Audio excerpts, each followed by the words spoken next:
Right now, the pressure is on with cases and deaths still surging. COVID vaccinations are more urgent than ever, but there's a problem across the country. This has got to be a 7-day-a-week, 24/7 reality going forward. The United States is playing catch-up. Demands aren't being met. Rollout has been too slow. Warnings now it could get worse before it gets better. And those new variants, could they undermine shots in the arm? Plus, a new vaccination frontrunner. It doesn't have any of the Catholic ethical dilemmas of association with aborted fetal cell. But when is your turn? Questions about how and when, and encouragement from the bishop who got it before everyone else. You'll hear from him. When it comes to papal health, the Vatican has always taken the position that that's a matter of the Pope's private life. And first or last, will Pope Francis get in line? All your vaccine questions answered on this special edition of Currents News.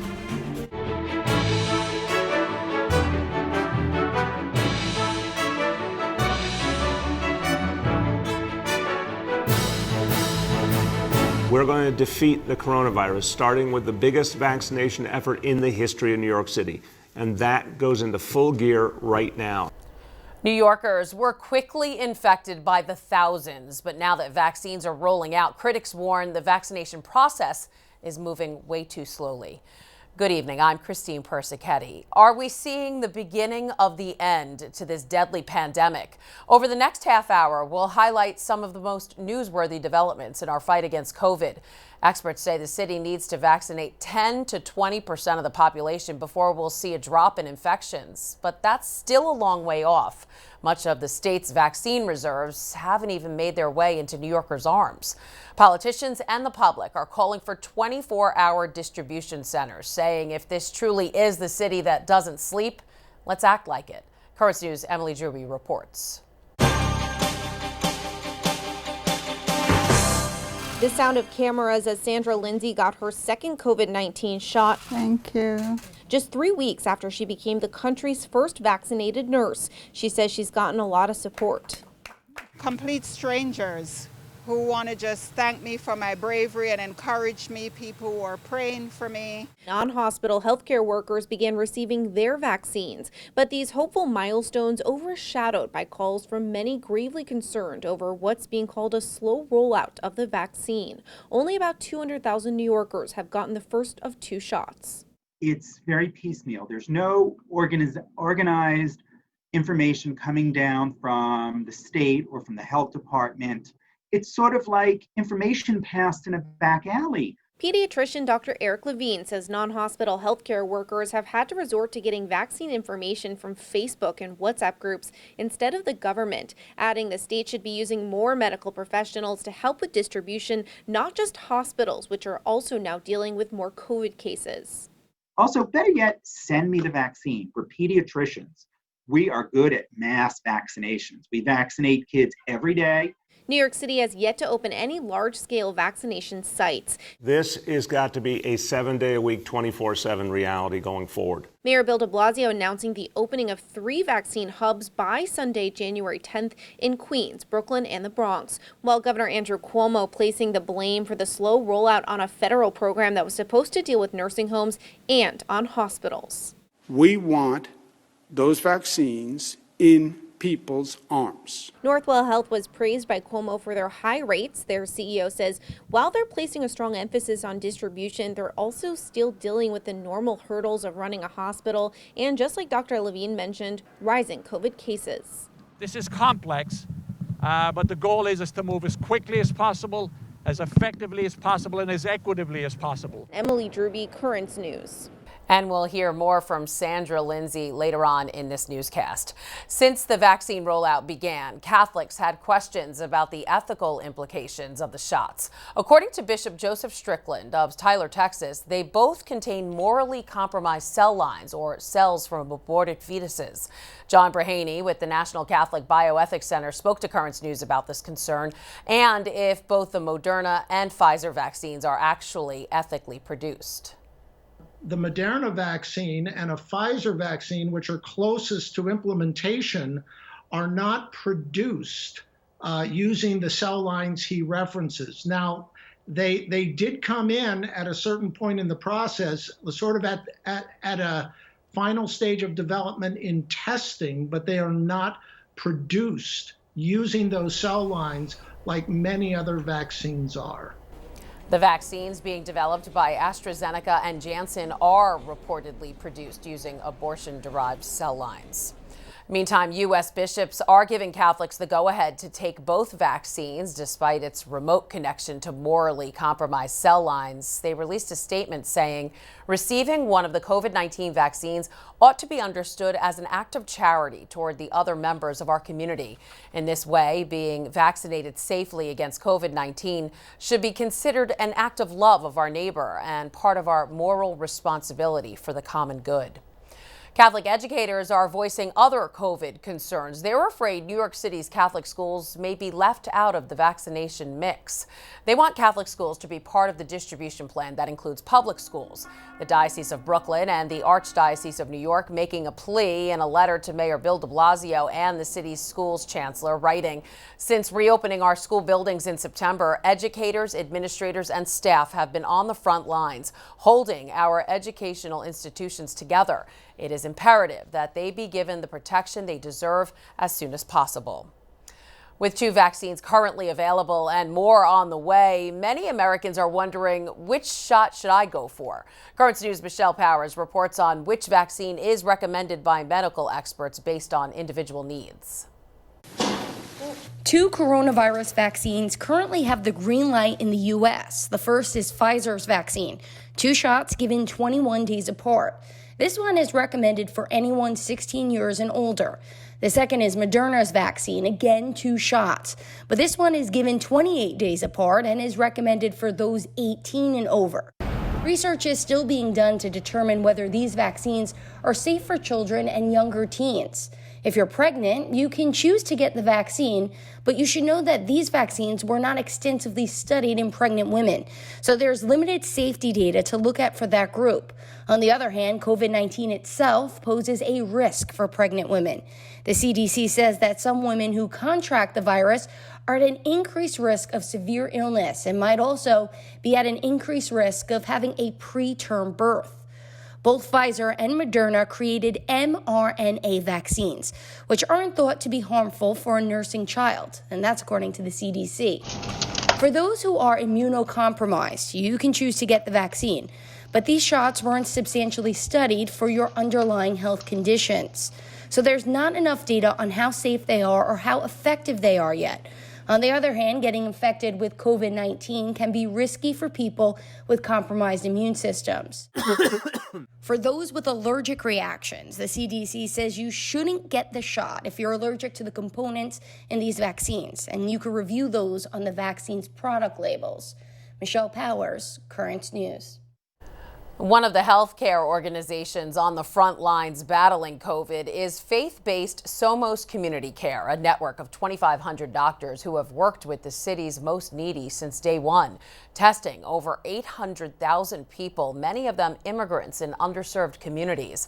But they've had a tough time getting their hands on enough vaccines and convincing a hesitant immigrant population that the vaccine is safe.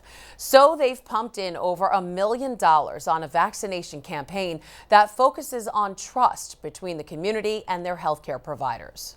How wonderful it is to have providers, physicians that know you, that you trust them, that you could explain to them and guide them and provide trust in what is being done. As Somos' education campaign continues to ease fears among its most vulnerable, the nonprofit says it has 125 teams on standby, ready to distribute 7,000 more vaccines as soon as the state makes them available. New research is out that suggests the Pfizer vaccine does protect against the 2 coronavirus variants that have emerged in Britain and South Africa. Those strains have been detected in several states here in the U.S., including the tri-state area. But the preliminary data isn't enough to dampen the concern about just how effective the vaccines will be. Two new variants of the coronavirus seem to make the virus more easily spread. One, first identified in Britain, has already been discovered in the U.S., including in upstate New York. While doctors worried it might have mutated enough to evade vaccine protection, the evidence now suggests it has not. Now, this strain is not any more severe, to our knowledge, than the other strains of coronavirus. Dr. Robert Tabali, an infectious disease expert with the Catholic Medical Association, says the spike protein is the structure the virus uses to attach to human cells. If viruses spontaneously mutate even further and change that spike protein further, it's possible it may become non-infectious to humans. Over the next few weeks, virologists will be studying to see how much of a match there is between this new variant found in South Africa and our current vaccines, which target the spike protein. And Dr. Tabali tells us there's a new vaccine, Novavax, which is starting trials in the U.S. This one is very exciting because it doesn't have any of the Catholic ethical dilemmas of association with aborted fetal cells. And so this may become available in the next couple of months here in the United States. The current study that shows the vaccines work against the new strains was conducted by the University of Texas, an important first step, while researchers warn that further testing is needed to prepare for other mutations. There's a lot more news headed your way on this special edition of Currents News. The first person in the United States to get the COVID vaccine just got her second shot. We'll talk to critical care nurse Sandra Lindsay. The Vatican is detailing its plans for the coronavirus vaccine rollout. We'll go to Rome for the latest. And lessons from the past. We'll take a look at how New York City stamped out the threat of a smallpox outbreak in just weeks.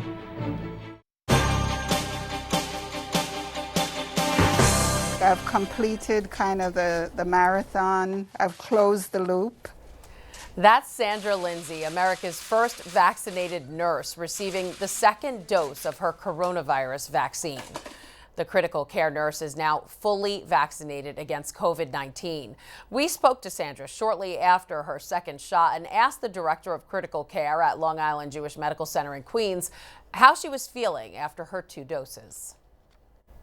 Good day. Thanks for having me on. I am feeling great. No side effects at all from either shots of the COVID-19 vaccine. That's great to hear. Tell us, what made you volunteer to be one of the first to get the vaccine? So having seen all the harm and the pain and the suffering, I know that I had a professional responsibility as well as a civic responsibility to do what I can to put an end to this vaccine. So I did it to protect myself, my family, but also everyone around the world who I may come in contact with or who I may pass it on to, and then they come in contact with someone else. So many people are still unsure about getting it. I mean, I know I've spoken to friends who are like, I'm not getting it yet, it's too soon. And then even the mayor's press conference he had, they were talking about people that work at hospitals are saying they don't want to get it yet. What do you say to everyone to ease their fears about getting the vaccine? So I would say I would listen, not to dismiss anyone's fears or concerns, but also, ask them to go back and take a look at the study, look at the participants, look at the results. Also use people like me and so many other of my colleagues and healthcare workers around the world who have taken the vaccine and share their experiences similar to mine, that it is safe. They're not having any adverse events, at least anything serious related to taking the vaccine, and that getting COVID-19 is deadly. It is real, and it's not to be taken for granted. Absolutely. So how are things at the hospital right now? You guys have worked so hard. Is it still overwhelming, or is there a sense of hope that we can beat this now? So there's definitely a sense of hope. We're seeing our volume increase, but we've learned a lot from the last time, and so we're prepared, and our teams are amazing, and they will jump in and do what we need to do. But there's still this element of fear. Yeah, it's really amazing what you guys have been doing. What's the response been like outside of the hospital for you, being the first person to be vaccinated? I know you're getting a lot of attention. We hear people all over the country say they're praying for you. Tell us about that. Yes, that's been very heartwarming. As a matter of fact, right before I got on, I was responding to 7 children from Lee, New Hampshire, who sent me some beautifully written letters. They're homeschooling because of the pandemic. Right. And they took the time to send me letters, as well as from strangers. I got letters and cards in my mailbox at work just saying thank you, people on the street who recognize me, and I don't know how, because I'm not, but they said they know the eyes. So I just want to thank you very much for your kind sentiments. My hope in doing this was that I would inspire people. And I see that is working, so it makes me feel very, very good and hopeful. Again, Sandra Lindsay, critical care nurse. Archbishop Thomas Wenski of Miami was the first Catholic bishop in the U.S. to receive the vaccine. I spoke with him about the ethics of getting the vaccine. Actually, it is ethically a positive thing to get vaccinated because it is a social good. And getting vaccinated, we not only protect ourselves, but we also protect others. Archbishop Wenski says he hopes to set an example for Catholics to get vaccinated, sharing the USCCB's sentiment on the morality of the vaccines. Meanwhile, the Vatican isn't just approving the vaccine, they plan to help distribute it. The Holy See has acquired an ultra-low temperature freezer to store the vaccines, and a set of criteria has been established to decide who will get it first. Priority will be given to people with highest susceptibility and/or exposure to COVID, like health and security personnel, the elderly, and people in contact with the public. Vatican employees will receive the vaccine in Paul VI Hall, with medical personnel from the Vatican Directorate of Health and Hygiene administering the doses. Currents News spoke with Crux editor John Allen about the Vatican's plan and when the Pope will be vaccinated. Well, first of all, when you're talking about the Vatican city-state, the elderly is a fairly large demographic. I mean, let's face it. There are a lot of nona and octogenarian, cardinals and monsignori scuttling around here. But yeah, I mean, Pope Francis, and let's not forget, we're not just talking about Pope Francis, it's also Pope Emeritus Benedict XVI. Right. Both of them are elderly, and certainly in the case of Pope Francis, he also belongs to the category of those who have great exposure to the public. So yes, it would stand to reason that those two would be at the head of the line. However, the Vatican has not yet, and I doubt they probably ever will, not yet commented on whether or not that's the case, because when it comes to papal health, the Vatican has always taken the position that that's a matter of the Pope's private life, and frankly, Christine, they don't owe you or I an explanation. All right, so as a Vatican insider, what do you think? Do you think this has to do with the Pope's health, that they're not saying whether or not he's getting it, or possibly is he waiting for others to get the vaccine before he does? No, I don't think they're waiting for others. I think the authorities of the Vatican are persuaded that this vaccine is efficacious, and no doubt they would want both popes to be vaccinated as quickly as possible. But really quickly, the Pope should be seen as an example for Catholics. Don't you think he wants to be that example, set the example? Yeah, I mean, the Pope has been an advocate of following the advice of public health authorities since the beginning of this crisis. So one would think the Pope would want to set the example. The question is whether Pope Francis will decide that in this case, he wants his private life to be public. Again, that was John Allen, the editor of Crux. There's more to come, and more questions will be answered on this special edition of Currents News, including details about one of the fastest vaccination rollouts in history. It was absolutely typical New York. Line up, shut up, keep moving, and get your vaccine and move on. That's the Big Apple at its best, how they beat back a smallpox outbreak that threatened to devastate the city. The amazing story coming up.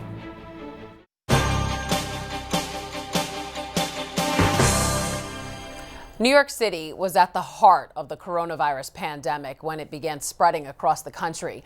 But that wasn't the first time the Big Apple faced an infectious killer. Back in 1947, smallpox threatened the city, and the city fought back with one of the most ambitious and well-executed public health campaigns in its history. Please remember that it is only vaccination that is a protection from the dire ravages of this very serious disease that leaves in its trail death and destruction. That was New York City Health Commissioner Israel Weinstein in 1947, urging all New Yorkers to get vaccinated after an American businessman contracted smallpox during a trip from Mexico and later died in a New York City hospital where others soon became infected. In 1947, there was a small but scary outbreak of smallpox in New York City. The scare launched a citywide scramble to keep New Yorkers safe from a deadly killer whose presence dates back 3,000 years. Infectious disease expert Kent Sepkowitz studies outbreaks past and present and says smallpox was an even bigger threat than COVID-19. Smallpox was a much more fatal disease if acquired. And among survivors, it was quite disfiguring. Could lead to blindness and a lot of other problems. Smallpox killed an estimated 300 million people in the first half of the 20th century alone. 30% of those who contracted the disease died, prompting the city to spring into full crisis mode. It was bad enough that the mayor and the Department of Health both decided that the entire city had to be vaccinated. It was a city of about 7 million plus people at that time in 1947. Tens of millions of doses were distributed, vaccinations were free, and a coordinated public education campaign helped spread the word.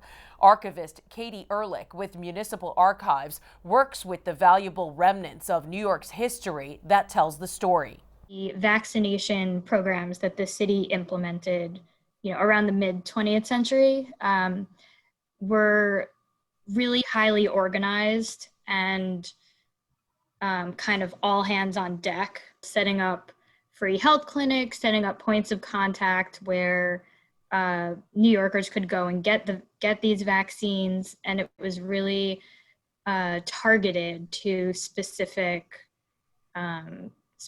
populations in terms of who the city thought was more perhaps vulnerable to these specific outbreaks.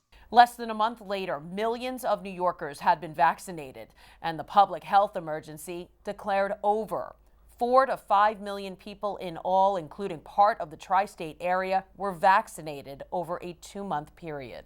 It was something to be proud of. It was New York style. It wasn't, completely everyone behaving, but it was something that is a real achievement. And the success of it was that we were still really in a let's do this for America moment. We were very much in a taking orders is okay moment. That's how you get things done. The 1947 smallpox scare marked the last major outbreak in the country. Smallpox was officially eradicated in 1980. And that is Currents News. I'm Christine Persichetti. Thank you for joining us for this special edition of Currents News, because we are putting your faith in the news. Hope to see you again next time.